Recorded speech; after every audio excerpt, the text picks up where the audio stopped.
Okay. सो मैं ये बोल रहा था कि परचेज इन्फो रिकॉर्ड होना इसलिए ज़रूरी हो जाता है कि हम बार बार मैनुअली एंटर ना करने के बजाय वो सिस्टम ऑटोमेटिकली पिक करके लाए। अगर मैनुअली बार बार एंटर करेंगे तो चांस है कि कुछ मिस्टेक हो जाने का, हम वो क्यों रिस्क ले। हम पहले से ही मेंटेन करके रखते हैं। तो उससे क्या होगा, जब जब वो प्लांट कैनन कैमरा ऑर्डर करेगा वेंडर से, तो हर बार वो प्राइस पिक करेगा। लेट्स से आज प्लांट ने क्रिएट किया 50 ऑर्डर, लेट्स से फिर 3 महीने बाद फिर से हो रहा ऑर्डर, तो वो पॉसिबल है। ठीक है। और इसमें इसमें तो ये भी हो सकता है कि जैसे मैंने कैनन कैमरा का ऑर्डर दिया, पर अभी 85,000 का रेट है। हाँ 3 महीने के बाद तो रेट भी फ्लक्चुएशन हो सकता है, हाँ, तो वो इसको भी भी तो पॉसिबल सुधार है। करना पड़ेगा फिर। वो भी पॉसिबल है, वो भी हम एक एक करके अभी आ रहे हैं उस ये वाला। अब ये वाले केस को लेते हैं कि कैसे हम ये मेंटेन कर सकें कि लेट्स से कि वही मटेरियल है, लेट्स से कैनन कैमरा ही है। ओके। इस कैनन कैमरा का प्राइस 28 अप्रैल से, मतलब आज के डेट से लेट्स से 30 जून तक प्राइस है 85,000, ये है। अब ये चांस है कि 1 जुलाई से 1 जुलाई से जैसे 31 अगस्त तक ये प्राइस बढ़ जाएगा, मतलब 85 से ये 87,000 हो जाएगा, ऐसा चांस है। फिर लेट्स से 1 सितंबर से 31 दिसंबर तक, ठीक है, फिर से प्राइस ये बढ़ने का चांस है, एंड ये लेट्स से 90,000 हो जाएगा। तो ये जो फ्लक्चुएशन है प्राइस का, ये भी हम परचेज इन्फो रिकॉर्ड में सेव कर सकते हैं। ये सब इंटरेस्टिंग चीज़ है, बट मैं पहले बेसिक्स कवर कर रहा था, so that one by one ये दिमाग में क्वेश्चन तभी आया ना, जब ये हमने एटलीस्ट बेसिक्स पहले क्लियर किया कि हम पीआईआर में क्या सेव करते हैं। यस सर, यस सर, तो यस सर, अब यस हम अब सर। हम थोड़ा लेवल अप करते हैं कि अब ऐसे सिचुएशन को कैसे हैंडल करते हैं पीआईआर में। तो ये भी पॉसिबल है। तो हम क्या करेंगे, हमारे पास ऑलरेडी क्रिएट हो चुका है पीआईआर। ME12 में आते हैं, राइट। ये सारे इनपुट सेंटर करते हैं। वेंडर अपना था 2000, मटेरियल था 7211। ठीक है। इन्फो रिकॉर्ड अगर नंबर है तो वो एंटर, याद है तो यहाँ एंटर कर सकते हो, अगर नहीं पता है तो ये सब इन्फॉर्मेशन डालकर ऑटोमेटिकली आ जाएगा इन्फो रिकॉर्ड। एंटर करो तो देखो, ये वही इन्फो रिकॉर्ड है जो अभी हमने क्रिएट किया था। एक और चीज़, परचेज इन्फो रिकॉर्ड को इन्फो रिकॉर्ड भी बोलते हैं या पीआईआर भी बोलते हैं, तो उसमें कंफ्यूज मत होना, ठीक है। परचेज इन्फो रिकॉर्ड हो गया, या इन्फो रिकॉर्ड हो गया, या फिर पीआईआर हो गया, सब एक चीज़ है।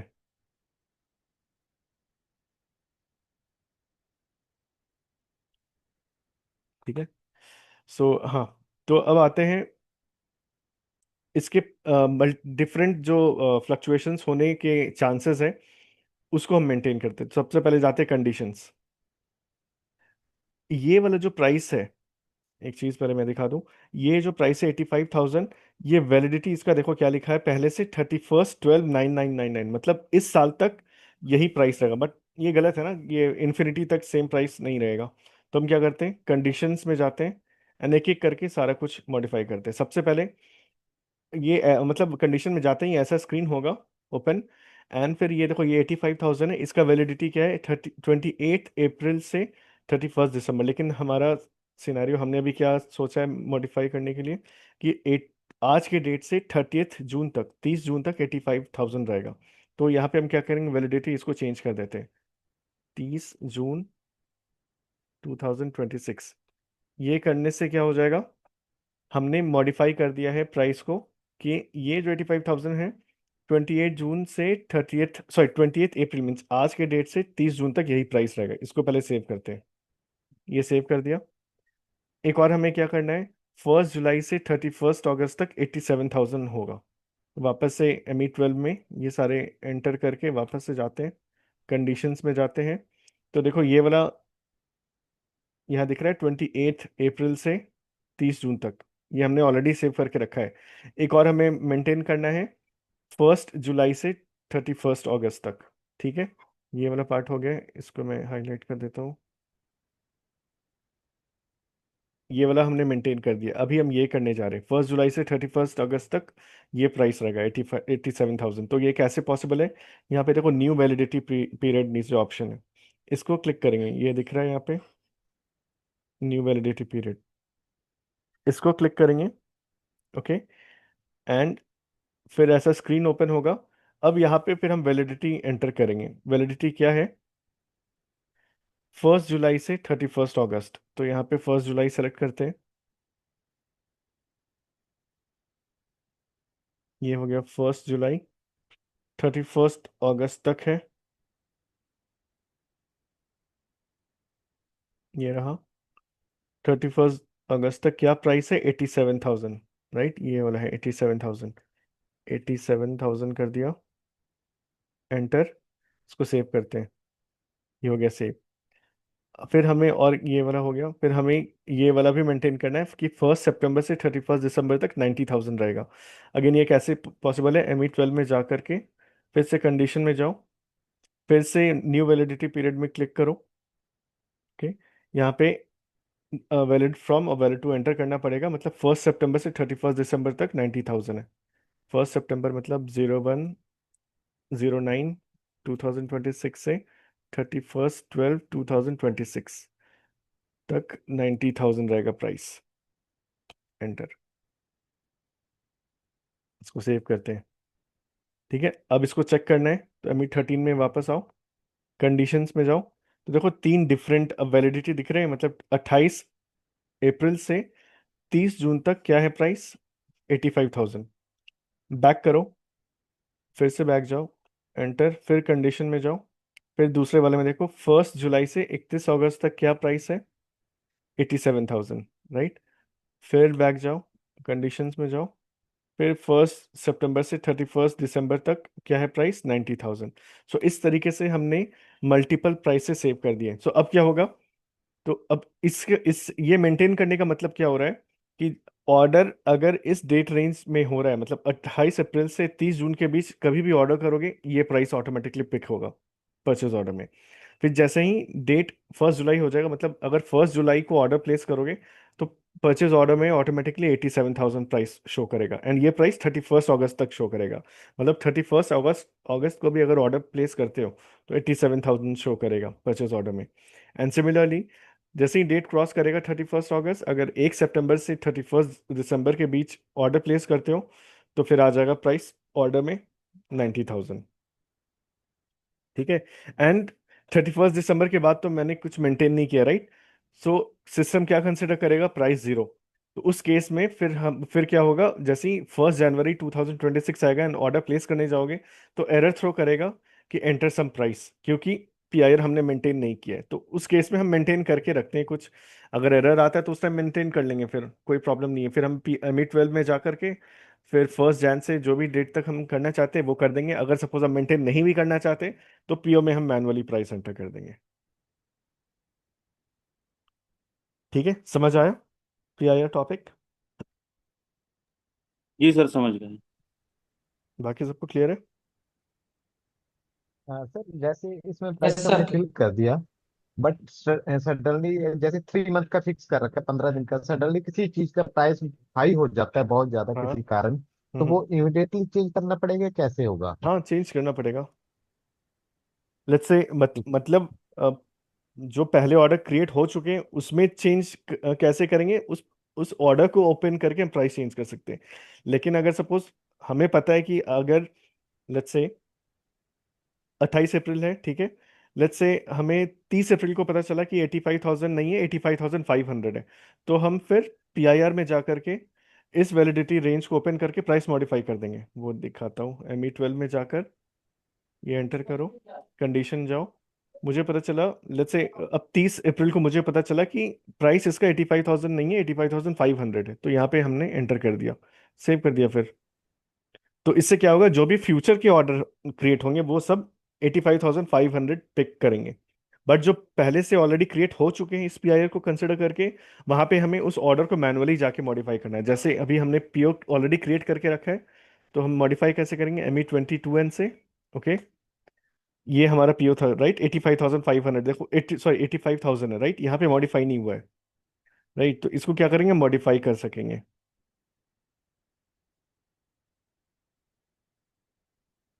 यहाँ पे हम अपडेट प्राइस, ये देख रहे हो अपडेट प्राइस, इसको क्लिक करके ये कैरी आउट न्यू प्राइसिंग, ये जैसे ही क्लिक किया तो देखो ऑटोमेटिकली क्या आ गया, 85,500। ये प्राइस पीआईआर से पिक हो गया। ठीक है, इस तरीके से हम ओल्ड परचेज ऑर्डर में हम मॉडिफाई करते हैं। और ये तो पता ही है, आगे के अब जितने भी परचेज ऑर्डर क्रिएट होंगे उसमें 85,500 पिक होगा। मैं फिर से दिखाता हूँ अभी क्या किया। ME22N में जाकर के मैंने सेव नहीं किया था इसलिए 85,000 दिख रहा है। तो मैंने तो पीआईआर में मॉडिफाई कर दिया है। अब वो अपडेटेड प्राइस मैं चाहता हूँ कि पुराने पीओ में रिफ्लेक्ट हो। तो कैसे, ME22N में जाकर के ये अपडेट बटन है। ओके, यहाँ पे मैं दिखाता हूँ, ये अपडेट बटन है यहाँ पे। ओके, इस अपडेट बटन को क्लिक करके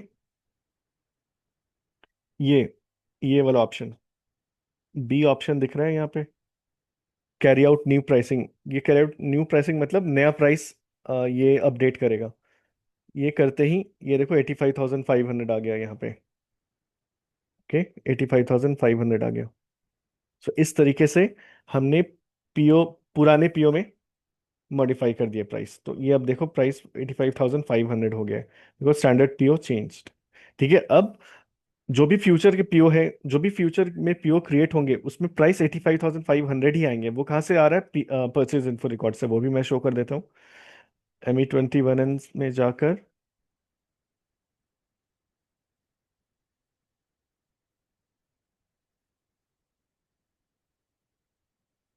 मटेरियल ये ले लिया। लेट्स से 5 क्वांटिटी एंटर करते हैं, 5 क्वांटिटी ऑर्डर प्लेस कर रहे हैं, ये सब इधर डाला। देखो प्राइस आ रहा है 85,500, राइट। एंड सिमिलरली अगर पीडीटी मतलब अगर उसके डिलीवरी डेज में हम मॉडिफाई करते, अगर किए होते तो डिलीवरी डेट भी अकॉर्डिंगली नया कैलकुलेट होता। ठीक है, क्लियर है, अब समझ आया टॉपिक।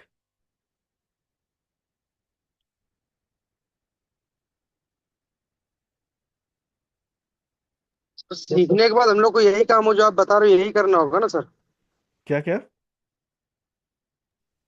जैसे हम लोग ये कोर्स कर लेंगे तो ये जिस जो प्रोसेस आप बता रहे हैं, हाँ, जॉब में भी हम लोग का बेसिकली काम यही होगा सर? देखो हम कंसल्टेंट होते हैं, ये एंड यूजर का काम होता है, बट एज अ कंसल्टेंट हमें एंड यूजर का भी काम आना चाहिए और टेक्निकल भी काम आना करेक्ट। चाहिए। ठीक है, जो हम जैसे मैंने स्टार्टिंग में बताया था, ये सिलेबस 2 पार्ट में डिवाइडेड है। बिजनेस प्रोसेस जानना जी। एंड सारे कॉन्फ़िगरेशन जानना। ये करते हैं सारे एंड यूजर, करेक्ट हम नहीं सर। करते हैं, हम कंसल्टेंट होते हैं, हम नहीं करते हैं। ये हमें क्यों जानना जरूरी है? तो देखो क्या हो, अब ये एज अ कंसल्टेंट हमें क्यों जानना जरूरी है ये मैं समझाता हूँ। एंड यूजर, अगर सपोज एंड यूजर के केस में ही, अगर सपोज एंड यूजर बोल रहा है कि मैंने पीआईआर में तो प्राइस चेंज कर दिया बट पीओ में रिफ्लेक्ट नहीं कर रहा है। तो कंसल्टेंट मतलब क्या होता है? कंसल्टेंट मतलब होता है जिसके पास एंड टू एंड सारा नॉलेज हो। तो कंसल्टेंट यहाँ पे बताएगा कि ओके आपने पीआईआर में प्राइस चेंज किया है बट पीओ में इसलिए नहीं चेंज किया है क्योंकि पीआईआर में चेंज करने से इमीडिएटली रिफ्लेक्ट नहीं करता है चेंज पीओ में। वो रिफ्लेक्ट करने के लिए पीओ में आपको जाकर के अपडेट प्राइस करना पड़ेगा। ठीक है, मतलब कंसल्टेंट मतलब हम डॉक्टर है कि हमें पता है मतलब क्या सब है इसमें। ठीक है, जैसे डॉक्टर को पता है होता है कि इंसान के बॉडी में क्या है। ठीक है, तभी वो बता पाता है कि किस दवा से ओके क्या सर। क्या सॉल्यूशन होगा। तो उसी तरह कंसल्टेंट भी एज अ डॉक्टर है, हमें सब कुछ पता होना चाहिए, तभी हम एंड यूजर को गाइड कर सकेंगे। ये तो पहली बात। एंड दूसरी बात, हमें कॉन्फ़िगरेशन भी आना चाहिए सारे कुछ, तभी हम सारा कॉन्फ़िगरेशन कर पाएंगे। ठीक है, तो हम राइट सर। करते नहीं है मॉडिफाई, ये हम हमें जानना जरूरी है, सो दैट अगर अगर यहाँ पे कुछ कुछ प्रॉब्लम होता है तो हम सजेस्ट करते हैं कि कैसे फिक्स हो सकता है एंड क्या सब एक्शंस रिक्वायर्ड है। ठीक ओके है, सर, थैंक यू। ओके। और कोई क्वेश्चन है किसी को? सर अभी तो हम लोग इसको सेव कर रहे हैं, अभी रिलीज नहीं कर रहे हैं ना वेंडर के लिए। वो एक डिफरेंट टॉपिक है, मैं उस टॉपिक पे नहीं आ रहा हूँ। वो रिलीज एक अलग टॉपिक है बिल्कुल। वो आगे है, हम अच्छा आगे अच्छा। जब उस टॉपिक पे आएंगे तब समझ आएगा। बट अभी समझ लो, पीओ में रिलीज एक एक टॉपिक होता है, पीओ में एक रिलीज एक फंक्शन होता है। मतलब पीओ रिलीज जी जी। मतलब पीओ अप्रूव करना। पीओ हमने क्रिएट कर दिया, जी जी। जब तक पीओ अप्रूव जी नहीं होगा जी। वेंडर को जाएगा नहीं ऑर्डर। तो अप्रूव होने के जी बाद ही सर। वेंडर को जाता है। ठीक है सर, ठीक समझ गए। तो सर अगर एक बार हम लोग रिलीज कर देंगे उसको तो उसमें हम लोग कुछ चेंज कर नहीं सकते हैं? राइट, नहीं कर सकते फिर। जी। ठीक। ठीक है, और कोई क्वेश्चन है या कॉल क्लोज करें? ठीक है सर, समझ गए। Okay, if no more questions call close करते हैं। कल मिलते 9 बजे। Bye, good night. एंड ये ठीक है documents sir, and good night. Video session good recording night में सर। चैट में डाल दूंगा।